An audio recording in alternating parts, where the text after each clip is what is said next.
Video games, video games, video games. They're the cat's meow, the word on everyone's mind at this year's E3 trade show. If you're tired of playing games that you know are fun and well designed, why not gamble your spirit away for a non-stop week of advertisement and commercials? E3 shows unreleased games in only the best possible light, ensuring that demos have players looking at the most entertaining stuff and moving in the most entertaining ways possible.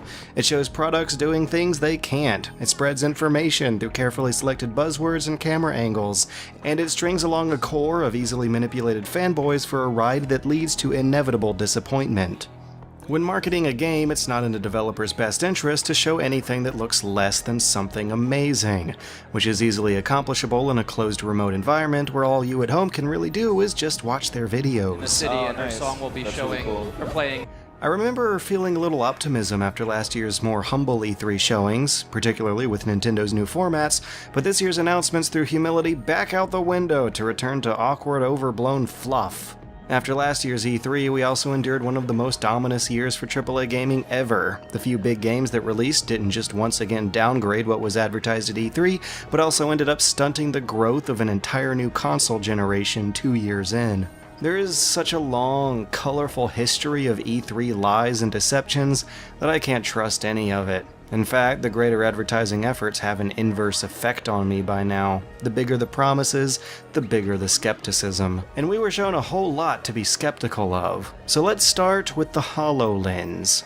You've got these guys happily playing along with what looks like real-life holograms projected onto the stage, an illusion crafted by out-of-body camera angles that shows to us, as viewers, a third-person perspective of what this guy is supposed to be seeing from the first person.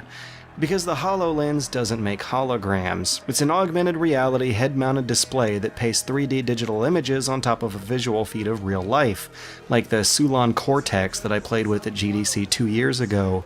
It's basically making movie CGI happen on the screens inside the headset. It's a cool effect and an intriguing concept, but the amount of people who were fooled into thinking it's something it's not was truly shameful. Furthermore, the Microsoft HoloLens doesn't function at all like what was shown during the demo. According to insider developers and reports from people who have actually played with it, your augmented field of view is actually a small square in the middle of your more organically wide-angled visual feed. Which doesn't just make the effects shown during this demo an outright lie, but even a downgrade from the Sulon Cortex I played with at GDC 2 years ago. In the end, what you were watching was closer to a demo for Adobe After Effects or something than the actual HoloLens itself. Next up, we have the pre-order bundle included in the $120 collector's edition of Fallout 4. This ginormous Pip-Boy is supposed to be worn on your wrist and clicked through while you play, and the amount of people they fooled into thinking they had actually made retrograde 1950s tech like that's some kind of accomplishment was also truly shameful. It's actually an iPhone sleeve that you put your phone into and download their iPhone app onto. It's big and dumb and you're never going to leave the house with it or even put it on and play pretend with it more than once, because aren't your arms going to be resting on a desk or a couch or something, which would make your playing position awfully uncomfortable, let alone put this big thing in the way of smashing your keyboard? But like, as far as stupid gimmicks goes, Irish is the best fucking one I have ever seen. It is awesome. It is. Of course, audience overreactions from people who are supposed to be skeptical journalists is nothing new at E3. The overarching theme of this year's show seemed geared to ignite fanboy overreaction over and over again, with a lineup of cult classic, borderline cancelled projects that have easily created fans for games that don't even exist yet. We had The Last Guardian returning from the dead after a 6-year hiatus for a demo that looked just like how it did 6 years ago. For waiting almost 2 presidential terms and skipping an entire console generation, the PS4 version of Last Guardian doesn't seem to have made a whole lot of progress over the PS3 version, and we all know how slow that progress has been. Final Fantasy VII is being remade, cashing in a decade-long hype cycle that began with a PS3 tech demo from 2005. There's not much to be said about how the remake actually looks, feels, or plays, because cinematic trailers show absolutely none of that. Slideshows of concept art show even less. Some new Nier thing is being made by Platinum, which is a cool idea, I guess, but all we have is the idea.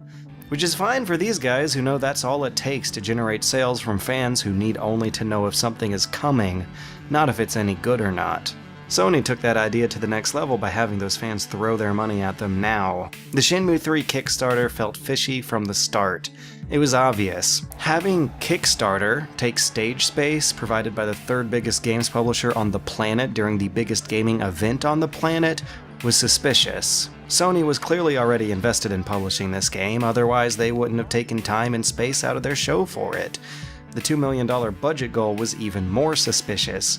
The franchise previously had a production budget of $47 million, and even with game development being cheaper nowadays, you just cannot do a fully 3D open-world epic adventure with the same level of detail and content on a $2 million budget from a studio housed in Tokyo. This is what $3 million in San Francisco can make. This is what $15 million in Warsaw, Poland can make, and I highly doubt that $2 million in one of the world's most ludicrously expensive cities can make a follow-up to this.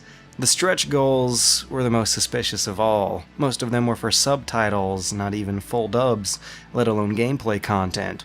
What the hell is a rapport system or a skill tree system, and why don't they want to explain, and why does this video look so quickly slapped together? The forest all full of color. Yeah. Ryo, can you jump? Yeah. Sure enough, it was soon revealed that the Kickstarter wasn't for developing the game at all, but rather so publishers could gauge interest. After all the emotion and energy and dollars the fans spent, it was all just another commercial. Sure enough, they could have revealed Shenmue 3 to the delight of formerly hopeless fans everywhere, but think of how much more publicity they made, especially to mainstream consumers who don't know what a Shenmue is, by having this game easily smash every single Kickstarter record in the book. With the stage space afforded by E3 and the fervor of fans clouding their suspicions, those $2 million were raised in about 12 hours, and it will probably be ages before a more legitimate Kickstarter project can catch up to that. This might have been the most high-profile and expensive investor's pitch in history, and the bill for it was paid by the fans.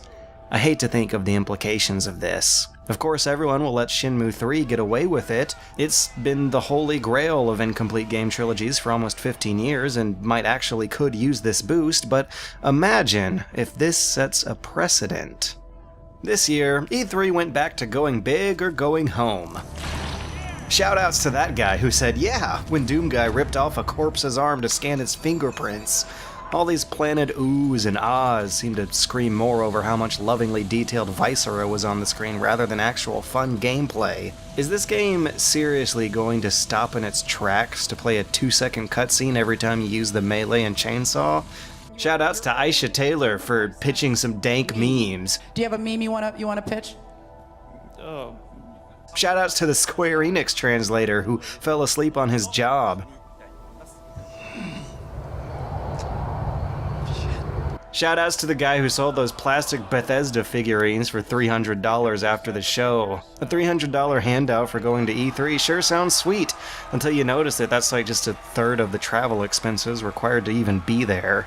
Shoutouts to Plastic, a versatile new gaming platform that made the greatest splash at this year's E3. Besides the big plastic Pip-Boy and the $300 plastic figurines, you can now look forward to needing a closet full of plastic Animal Crossing amiibos to be able to play the 2 newest games in that series. Or the plushy Yoshi amiibo to get the most out of that new game. As the world of gaming is being overwhelmed with a gargantuan array of useless plastic stuff you're expected to want to buy instead of actual video games, let's try to remember to just stop. Stop watching this crap. It's not good. It's not even well made.